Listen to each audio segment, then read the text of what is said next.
사람이 태어나서 사람 구실을 하려면 적어도 20년, 30년 세월이 걸린다고 봅니다. 그렇다고 완성되는 것도 아닙니다. 사람은 50년, 100년을 살아도 미완성 그대로입니다. 죽을 때도 역시 미완성의 상태로 일생을 마치는 경우가 허다합니다. 그래서 파스칼이 인간은 미완성의 상태, 지어져가는 존재라고 표현을 했습니다.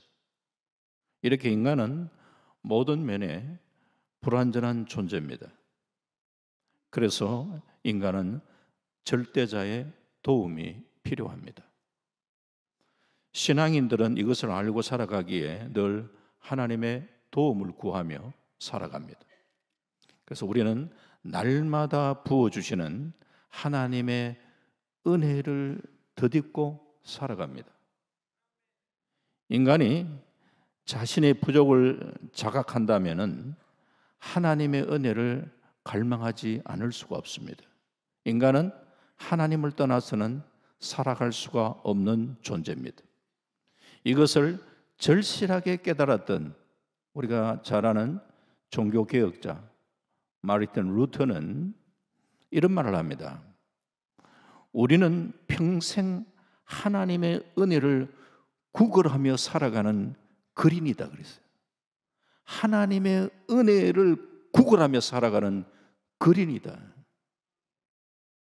하나님의 은혜 아니면은 살아갈 수 없다고 인식한다면은 이런 고백을 우리는 자연스럽게 할 수밖에 없을 것 같습니다.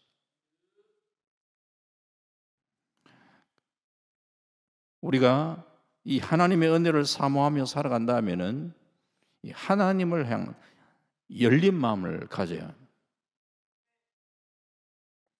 선교지를 나가보면은요, 상수도가 없는 나라가 많습니다. 동남아의 가난한 지역이나 아프리카 시골 쪽으로 가면은 우물 하나 파주면은 동네 하나가 살 수 있는 곳이 많습니다. 한국 교회가 선교 전략으로 우물을 파주는 일을 많이 했습니다.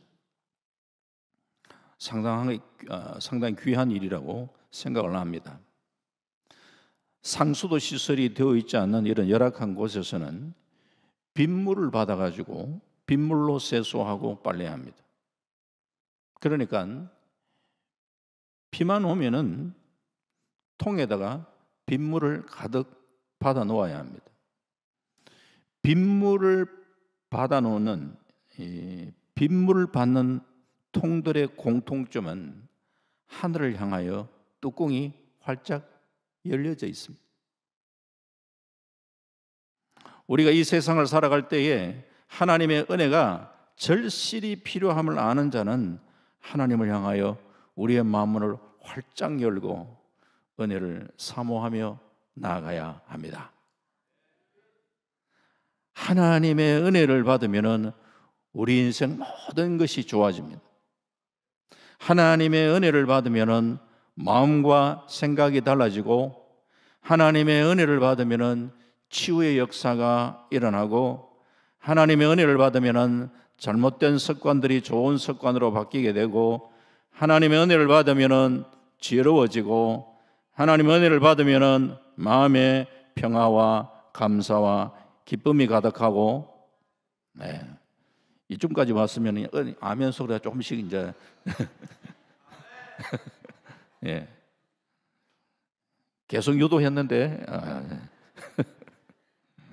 예. 하나님의 은혜를 받으면은 모든 환난을 이겨내고 영적 싸움에서 승리의 삶을 살아갈 수 있는 줄 믿습니다. 그래서 교회 나오실 때는 늘 하나님의 은혜를 사모하는 마음으로 나오시길 바랍니다. 그래서 교회는 이 은혜의 에너지를 공급하는 주유소 같은 곳이 되어야 합니다. 그래서 교회에 오셔서 은혜의 기름 부으심, 축복의 기름 부으심의 역사로 우리의 심령이 새로워지는 그런 역사가 계속해서 일어나야 되는 거예요. 이 밤에도 주의 은혜를 사모하며 나오시는 모든 성도님들 가운데 이런 성령 충만한 은혜가 있기를 다시 한번 주의 이름으로 축원합니다. 이제 본문으로 들어가 봅니다. 하나님은 모세에게 시내 산으로 올라오게 하시고 돌판에 10계명의 말씀을 새겨 주셨습니다. 그러나 이스라엘 백성들은 모세가 드디어 오는 것을 보고 그 시간을 기다리지 못하고 금송아지를 만들어 놓고 이게 우리를 인도하는 하나님이라고 하면서 아주 망령된 그런 행동을 했습니다. 모세가 십계명을 받아서 시내산에서 내려왔을 때에 백성들의 그러한 모습을 보고 너무너무 화가 나가지고 하나님이 친히 써주셨던 그 두 돌판, 그 계명, 십계명의 두 돌판을 너무 화가 나가지고 산 아래로 던져 깨트려 버렸어요.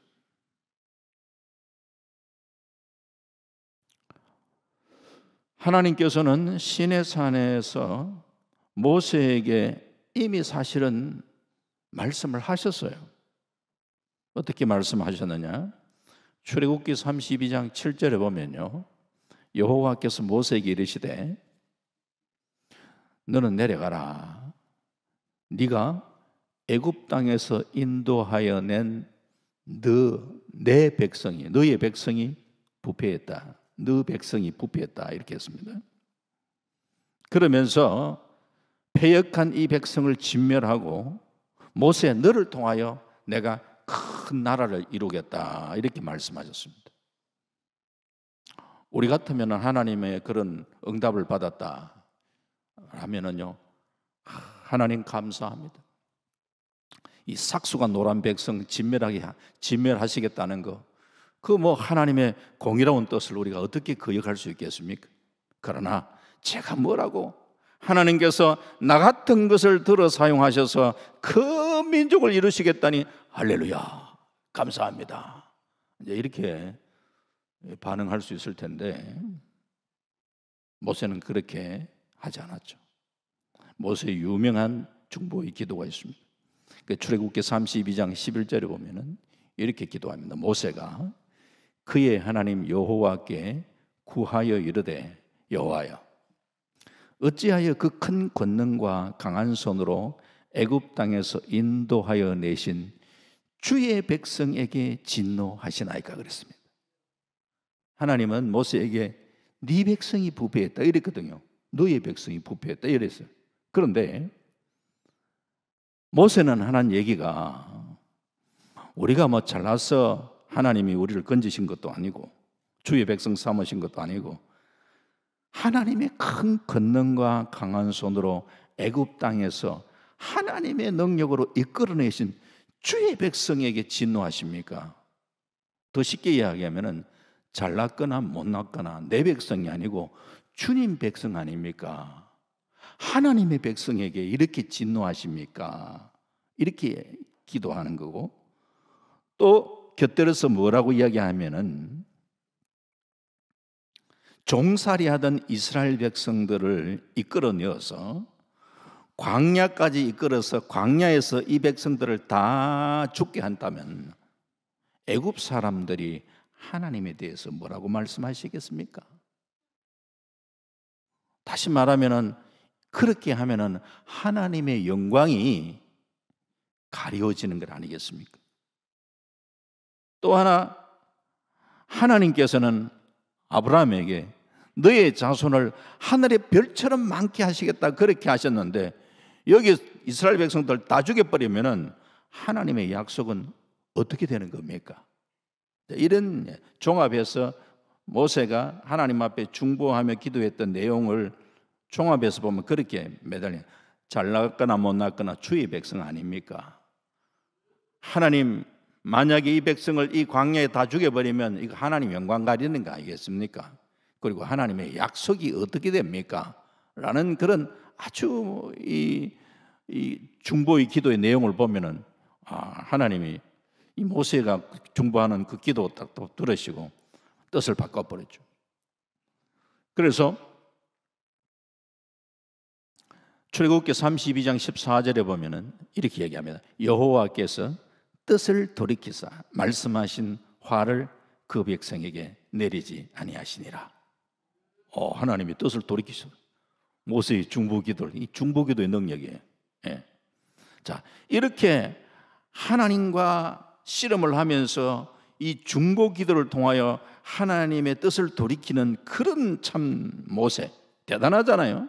자, 그런데 그렇게 기도를 해놓고 이제 두 돌판을 받아서 내려왔는데 출애굽기 32장 19절에 보니까 진에 가까이 이르러 그 송아지와 그 춤추는 것을 보고 크게 노하여 손에서 그 판들을 산 아래로 던져 깨뜨리니라.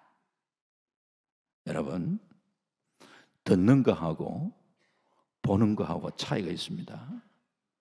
산에서 그냥 하나님이 말씀하실 때에 씨름을 하며 중보 기도했을 그때와 실제로 그걸 벌써 알고 있었잖아요. 네 백성이 부패했다라고 이야기하는 하나님의 음성을 들었는데, 그런데 막상 이제 내려와서 실제로 그 현장을 보니까 완전히 바뀌어질 뻔해. 눈으로 보니까 보고 크게 노하여 손에서 그 판들을 산 아래로 던져 깨뜨리니라. 참 우리가 실수하기 쉬운 게 이 부분이에요. 이 부분이에요. 모세도 이랬는데 직접 우리 눈으로 보고 현장을 봤을 때에 이때에 우리가 막 욱하는 이 성질, 이게 우리가 잘 죽여야 돼요. 기도할 때는 다 죽었는 것 같은데 막상 삶의 현장에서 이게 눈으로 우리가 바라보는 우리의 현실은 그게 아니거든. 이 현실에 왔을 때에 이게 이제 죽었다고 생각하기에는 내 안에 내면 이게 또 살아나는 거야. 욱한. 그래서 그냥 그 귀한 돌판을 깨뜨려. 성질 나도 깨뜨릴 걸 깨뜨려야지. 부부싸움 하더라도 이게 좀 계산해가 깨뜨려야 되는데 이거 아무거나 막 던지면 안 되잖아. 이 모세가 말이죠, 두 돌판을 깨뜨려. 그리고 난 다음에 모세가 여호와의 편에 서는 사람 나오라, 막 이렇게 막 이야기하냐. 그때 이제 이때에 레위 자손들이 앞장서가 나오잖아요. 이때 이 레위 자손들이 그 우상 숭배하고 그렇게 했던 사람들, 거기에 가담했던 사람들 3,000명 가량을 죽입니다. 이 일이 레위 자손들이 복을 받는 큰 사건이 되죠. 레위 자손이. 출애굽기 32장 29절에 이런 표현을 합니다. 모세가 이르되 각 사람이 자기의 아들과 자기 형제를 쳤으니 오늘 여호와께 헌신하게 되었느니라.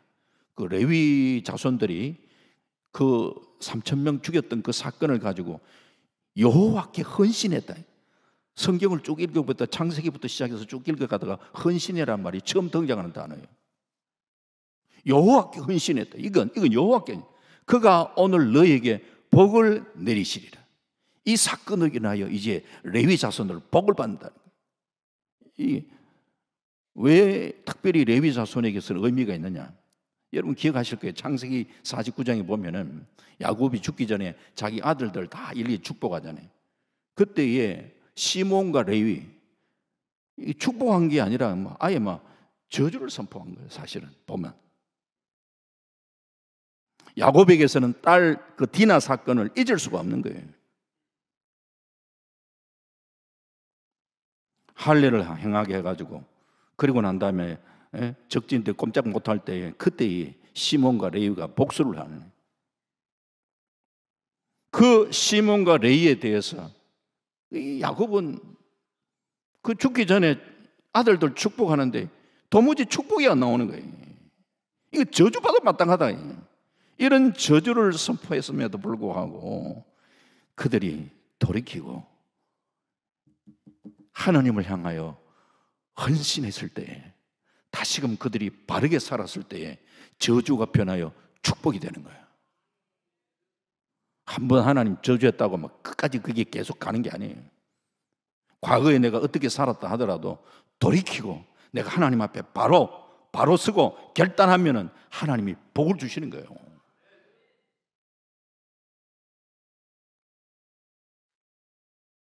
과거가 중요한 게 아니에요. 현재 우리가 어떻게 살아가는가, 어떻게 하나님을 향하여 헌신된 삶을 사느냐 중요한 거예요. 제가 목회할 때 한 번은 이런 일이 있었어요. 동성로파 부두목, 대구에는요, 제가 동성로파하고 향촌동파가 있어요.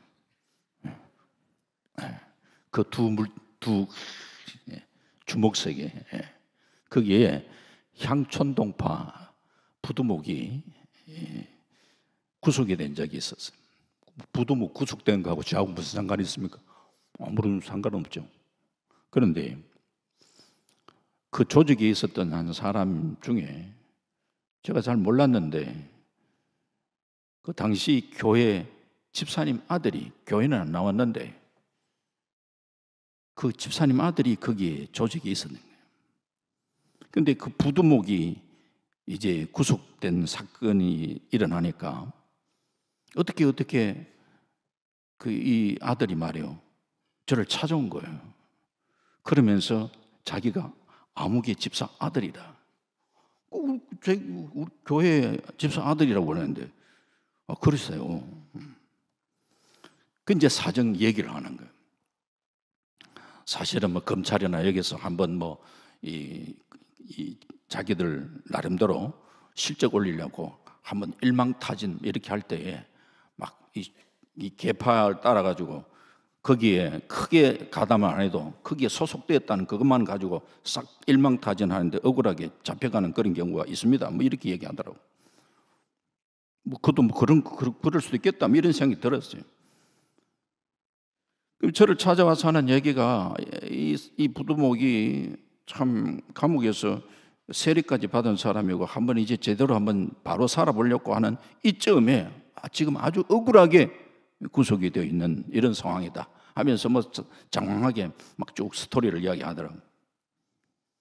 제가 이 얘기를 들으니까 참 좀 안타깝다라는 마음은 있었어요. 그래서 요즘은 뭐냐, 저보고 탄원서를 좀 하나 써줄 수가 있겠냐.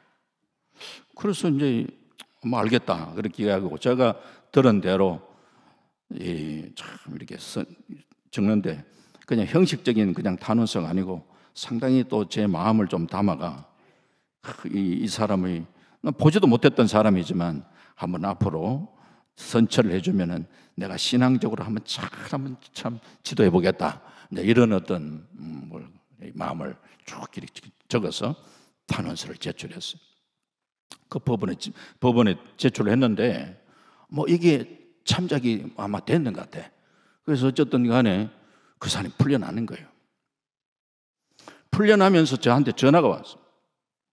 한번 자기가 아무개인데 인사를 드리러 가겠다고. 그래서 이제 어느 식당에서 만나게 되었어요. 제가 동성로파 부두목 만나러 간다 하니까 우리 집사람 놀래가지고, 여보 혼자 가면 되나? 안 되잖아 뭐 이러면서 걱정을 하던데, 아유 뭐 그건 괜찮다고 가본. 그래서 어느 식당에 말로만 듣던 깍두기들이 막 이렇게 막 이렇게 하면서 안내를 받아가지고 이래가지고 이제 탁 드디어 이제 대면을 탁 부두목하고 대면을 했어. 그래서 뭐 하여튼 아주 예의를 막 깍듯한 예의를 갖추더라고.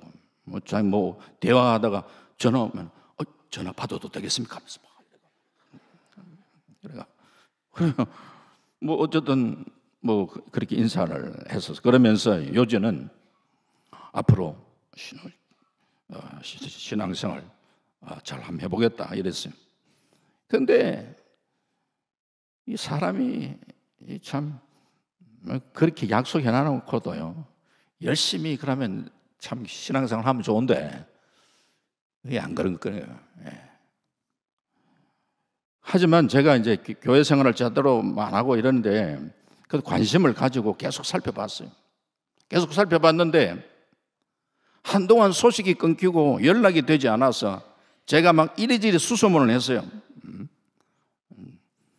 제가 또 거기에 또 일들을 조금 했었기 때문에 그래가지고 막 이렇게 확인해 보니까 광주 교도소에 복역하고 있는 거예요. 그래서 제가 우리 교회 장로님 한 분한테, 장로님 신방할 때가 있습니다. 광주 한번 갔다 와야 되겠습니다. 그리고 예, 같이 갑시다. 이래가 광주 교도소에 제가 신방을 하는데, 놀랍게도 그 전날 밤에 그 친구, 그러니까 그 복역하는 그 친구가 꿈에서 제가 나타났다는 거야. 꿈에. 그래서 자기가 이게 무슨 꿈이지? 이게 생각하고 있는 그 찰나에 제가 신방을 한 거예요. 그러니까 깜짝 놀란 거예요. 목사님, 어저께 제가 꿈에 목사님 봤습니다. 그러면서 이 친구가 그때에 제가 복역을 마치고 나오면은 진짜 이건 진짜입니다. 신앙생활 제대로 하겠습니다. 약속 반드시 지키라. 예, 약속 지켰습니다. 복역을 끝나고 그러고 난 다음에 그때부터 시작해서는 진짜 약속을 지켜요. 열심히 신앙생활 하는. 열심히 신앙생활 하는데 어느 날 목사님, 제가 목사님을 형님으로 삼으면 안 되겠습니까? 그래가 갑자기 형님 삼겠다는 거예요. 그래서 제가 좋다. 내가 네, 형님 삼는 형님. 그래 그때부터 시작해가지고 그 세계는요, 형님 되면요 바로 말 놓습니다. 형님이 뭐 그냥 동생 보고 말이에요. 동생 오빠 부도 뭐 제가 동생을 두고 있습니다. 지금은 교회 장립 집사가 되었어요. 제가 목회하고 있을 동안에요, 해마다 전도왕이에요. 전도왕. 거의 매주 사람을 데려옵니다. 뭐 어떻게라도 데려와요. 어떻게? 야, 지금은 거기에 그 조직이 있는 건 아닌데, 그게 과거에 있었던 거고. 그런데 이게 사람들한테, 야, 교회 나와. 예, 형님. 예. 근데 이제 그렇게 해가 나와가지고는 오래 못 가더라고. 본인도 막 이래저래 해보니까 나중에는 이런 건 안 되겠구나 하면서 전도의 요령을 막 이렇게 터득을 하면서 여러 가지로 이제 전도를 엄청나게 많이 하는데 주로 깍두기들 많이 왔어요. 그러니까 제가 그런 세계를 그런 분들하고 많이 또 접촉을 하고 오신 분들 귀하잖아요. 어쨌든지 간에 그 예수를 만나도록 해야 되니까. 그런데 그런 분들도 또 필요할 때가 있더라고. 내가 이런 얘기를 해도 되는지 모르겠는데 이웃에 어떤 교회가 고등부가 수련회를 갔는데 그 고등부에 부장인지 부감인지 그분이 조금 약간 좀 욱하는 데가 있는 말이에요. 학생 애가 말 안 듣는다고 때려버리는 거야. 애가 하도 막 골치 아프고 말 안 듣는다니까. 요즘 때리가 곤란하잖아요. 때렸다가. 그런데 뭐 아이를 때려버리는 거예요. 중요한 것은 때렸는 그 애의 아버지가 조폭하고 관련되는 거야. 그러니까 도대체 무슨 교회가 A를 때리는 교회가 누구 목사 나와 막 이러면서 애가 목사님이 얼마나 힘이 들어가지고 저한테 전화 온 거예요. 목사님, 박 목사님, 우리 교회 지금 심각한 매주 와가지고 행패 부리는데 좀 어떻게 동성로파 부두목 조금 그러냐고. 알겠다고. 그래 내가 보냈잖아.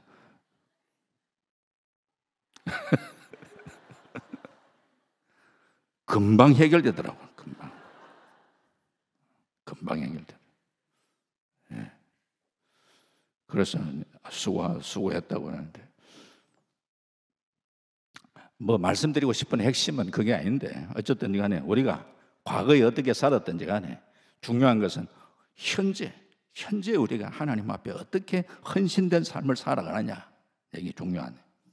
이제 모세가 그 우상숭배에 가담했던 자들 다 척결하고 하나님 앞에 나와 자기 백성의 죄를 사해 주시지 않는다면 주께서 기록한 책 생명책에 자신의 이름을 지어달라, 그렇게 기도하면서 씨름하면서 또 하나님 함께 해주시겠다는 그 약속도 받아냈거든요. 이렇게 하나님과 씨름하는 긴박한 시간을 보내고 드디어 이제 오늘 본문에 하나님께서 모세를 향하여 다시금 돌판 준비해서 아침에 내게 보이라, 이렇게 말씀하신 거예요. 아침에 시내산에 다시 올라오라, 이 말씀이. 오늘 그래서 34장 1절 보면 이렇습니다. 여호와께서 모세에게 이르시되 너는 돌판 둘을 처음 것과 같이 다듬어 만들라. 네가 깨트린, 여기 보면 네가 깨트린 처음 판에 있던 말을 내가 그 판에 쓰리라. 여기 보니까 하나님께서 처음 십계명을 주셨을 때는요, 하나님께서 준비하신 돌비의 말씀을 새겨 주셨어요. 하나님의 은혜로 거저 주신 거예요, 돌비를. 그러나 그 돌비를 모세가 깨뜨렸을 때에 모세를 보고 네가 깨뜨린 처음 판에 있던 말을 내가 그 판에 쓰리라 하면서 네가 깨뜨렸다는 걸 지적을 하고 있죠. 그러면서 하시는 말씀이 네가 따듬어가 만들어 오라게. 네가 깨뜨렸으니까 네가 만들어 오라게, 돌비를. 처음 하나님 은혜 받을 때는 좀 쉽게 받았습니다. 그러나 은혜를 한번 잃어버리고 나면요, 은혜를 회복하려면은 처음보다 더 힘이 든다는 사실을 알아야 돼요. 처음보다. 은혜를 회복하는 데는요, 더 힘을 쓰고 애를 써야 돼요. 내가 돌비를 깎아 준비하는 그런 자세가 필요한 거예요. 은혜 받기 위해 힘을 쏟아야 돼요. 모세가 이 돌판을 준비하여 올라오라는 주님의 말씀을 듣고 이른 새벽에 준비하여 주님 앞으로 나갔어요. 그래서 다시 계명을 받았어요. 오늘 우리에게도 새로운 은혜를, 우리도 신앙생활 하면서 한 번씩 은혜를 받았는데, 은혜를 계속 간직하면 좋은데 어느 순간에 또 은혜를 또 잃어버린단 말이에요. 다시 우리가 은혜를 회복하는 데는 이게 좀 노력이 필요하다는 거예요. 예. 옛말에 양병 10년, 용병 1일이라는 말이 있습니다. 병사를 키우는 데는 10년 걸리지만 병사를 사용하는 데는 하루밖에 걸리지 않는다, 이런 뜻이에요. 다른 말로 하면 하루 쓰기 위해서 10년 준비하라는 뜻이에요. 은혜를 사모하며 준비하는 일은 결코 헛되지 않습니다. 부서 행사하는데 뭐 수련회하고 뭐 할 때에, 무슨 행사하고 할 때에 준비기도 참 중요합니다. 그 준비기도에 참석해서 막 준비하며 기도했던 사람들이요, 가만 보면 가장 수련회 때 은혜를 가장 많이 받습니다. 제 경험으로는. 그게 참 준비하는 게 필요한 거예요. 예수님 십자가 못 박혀 죽으시고 아리마대 사람 요셉이 빌라도에게 예수님 시신 달라고 요청해서 새 무덤에 안장을 하는데, 요한복음 19장 42절에 보면 이렇게 얘기합니다. 이날은 유대인의 준비일이요, 안식일 전날을 이날은 유대인의 준비일이라 그랬어요. 유대인의 준비일이라. 또 무덤이 가까운 고로 예수를 거기 두니라. 안식일 전날은 준비일이라 얘기했어요. 아니, 그러니까 안식일을 준비하는 날이라 이 말이에요. 아예 표현을 그렇게 하고 있잖아요. 안식일을 준비하는 날, 안식일 전날을. 우리는 주일을, 그러면 주일 전날 토요일을 어떻게 생각하냐? 주일을 준비하는 날. 준비하지 않고 주일 아침에 허겁지겁 나오는 것이 아니고 준비하고 기다리는 마음으로 나와 우리가 참 사모하며 나올 때에 더 큰 은혜를 받을 수 있는 거예요. 그래서 토요일은 이제 나 자유 얻었네, 너 자유 얻었네 하면서 막 신나게 노는 걸로 생각하는 게 아니고 토요일은 우리가 그렇지 주일을 준비한다는 의식을 좀 가져야 돼요. 하나님께서 모세가 돌을 깎아 만드는 수고를 하게 하시면서 하나님께 주시는 은혜가 얼마나 소중한 것을 깨우치시는 거예요. 화가 난다고 함부로 던지면 안 돼요. 하나님이 내게 주시는 은혜를 쉽게 버리면 안 돼요. 예수님께서 보리떡 5개와 물고기 2마리를 가지고 5,000명 먹이시는 이적을 행하신 뒤에 부스러기 남은 것 거두어라 그랬어요. 쉽게 받은 은혜라고 소홀히 여기면 안 돼요. 거두어라. 남은 것도 거두어라. 부스러기 은혜도 얼마나 소중한데. 우리가 생각할 때는 또 한 번 더 5,000명 먹이는 이적 행위가 배불리 먹이면 되는데 굳이 그러면 남구 거둘 거 뭐냐? 아니에요. 쉽게 받은 은혜라고 소홀히 여기면 안 돼요. 돌판을 깎는 일이 얼마나 어려운가 모세는 아마 직접 절감을 했을 거예요. 그러면서 여러 가지 생각이 들었겠어요. 돌판 준비하면서 돌판 깎는 그게 일이 쉬운 일이 아닌데 하나님께서 어떻게 여기까지 인도하셨는데 하나님께서 얼마나 참 자기들을 이스라엘 백성들을 사랑하셨는데 그런데 모세가 자리를 비운 사이에 그거 참지를 못하고 금송아지 만들어 놓고 이게 우리를 인도하는 하나님이라 하면서 큰 춤추고 그렇게 하는 모습 보니까 분노가 물론 치밀었다는 거 이해는 되죠. 암만 화가 나더라도 하나님이 그렇게 소중하게 직접 하나님께 준비해서 이 십계명을 새겨주셨던 그 돌판을 그걸 깨뜨리면 안 되는데 그걸 다시 이제 자기가 준비하면서 미디안 광야 40년 그 광야 40년 처가살이 하면서 내 성질 다 죽었는 줄 알았는데 성질 아직 남아있구나. 인간 마음이 참 이렇게 바뀌어지기가 힘들구나. 이런 생각을 하면서 이스라엘 백성이나 나나 사실도 크게 다른 것도 없는 것 같다. 이런 생각이 들지 않겠어요? 내 자아가 다 죽었는 것 같은데 그게 아니구나. 돌비를 깎으면서 자기를 돌아보게 되는 거예요.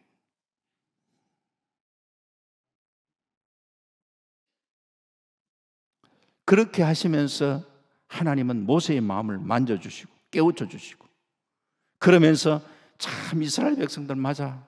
내가 그들을 더 품고 사랑해야 되지. 나도 별거 아닌데 나도 별 수 없는 존재인데 그걸 깨우치시고 그러면서 34장 2절에 보면은 아침까지 준비하고 아침에 시내산에 올라와 산 꼭대기에서 내게 보이되 여기 보이되 보인다 이런 말 나차보라는 단어 이거는 자리 잡는다. 한순간 얼굴 한번 슬쩍 스쳐 지나가는 것이 아니고 좀 지긋하게 머물러 있을 생각을 해라.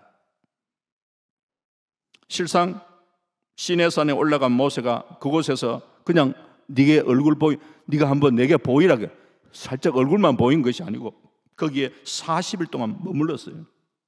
은혜를 받으려면 좀 하나님 앞에 머물러 있는 게 필요해요. 어떤 집회나 세미나에 얼굴 도장 찍기 위해서 잠시 가가지고 은혜 받기 힘이 들어요. 내가 이번 집회를 통해서 참 하나님 주시는 은혜를 내가 받으리라. 나름대로의 뭔가 결단을 하면서 내가 은혜 받는 것 거기에 참 방해되는 거 싹 제거하고 그러면서 하나님께 집중하면서 내가 이번에 은혜를 받으리라. 이런 마음이 필요해요. 집중하는 게 필요한 거예요. 야구 경기 좋아하시는 분들 많으신데 야구에 점수 내기 위해서 안타를 많이 쳐야 하지만 산발적으로 안타 쳐간 점수가 안 되는 거예요. 점수가 되게 하려면 필요한 때를 맞추어서 집중해서 안타를 쳐야 되는 거예요. 신앙생활 하면서도 하나님 앞에 집중하는 집중. 그래서 제 개인적으로는 뭐 사람마다 좀 다를 수도 있겠지만 새벽 시간이 좋은 것 같아요. 새벽을 깨우면서 하나님께 조용히 나와 집중하는. 예수님께서 이 땅에 계실 때 많은 사역을 하셨지만 한적한 곳을 찾으셨잖아요. 기도하면서 여러 가지도 했는데 주님 가르치신 기도를 되새겨 보면서도 기도하는 것도 상당히 좀 때로는 유익할 때가 있고, 때때로 보면은 제게 개인적으로는 이제 성막에는 지성소에 우리 하나님이 지성소에 우리 계시잖아요. 지성소. 그러니까 이스라엘 백성들이 그 제사장들이 지성소에 계신 하나님께 나아가는 그 길을 쭉 묵상하면서 나를 한번 이렇게 돌아보는 번제단을 통과하면서 죄를 문제하며 회개하고 물두멍 통과하고. 그런데 일반 백성들은 번제단만 통과하고 자기의 죄 문제 해결하면 다시금 성막에서 나오지만, 제사장들은 물두멍을 통과하면서 손발 씻고 그러면서 성소에 들어가더니 성소의 떡상을 통하여.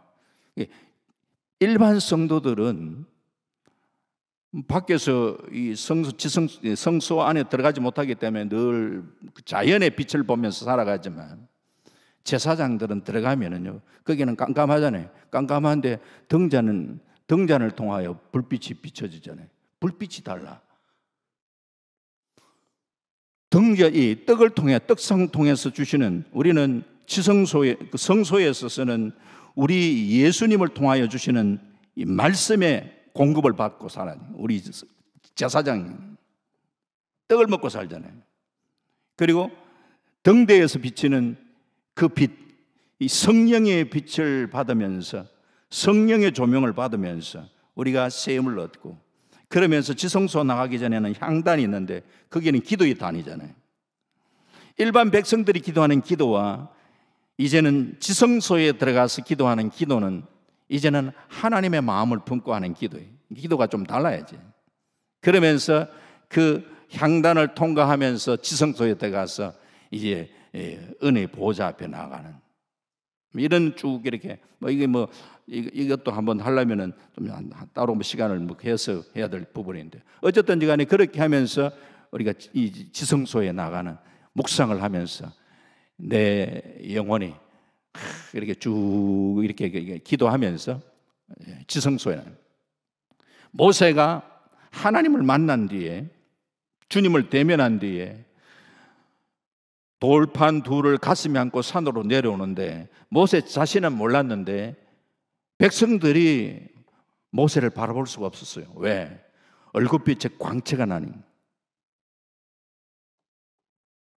하나님을 만난 사람들은 하나님의 영광을 드러내며 살아가야 되네.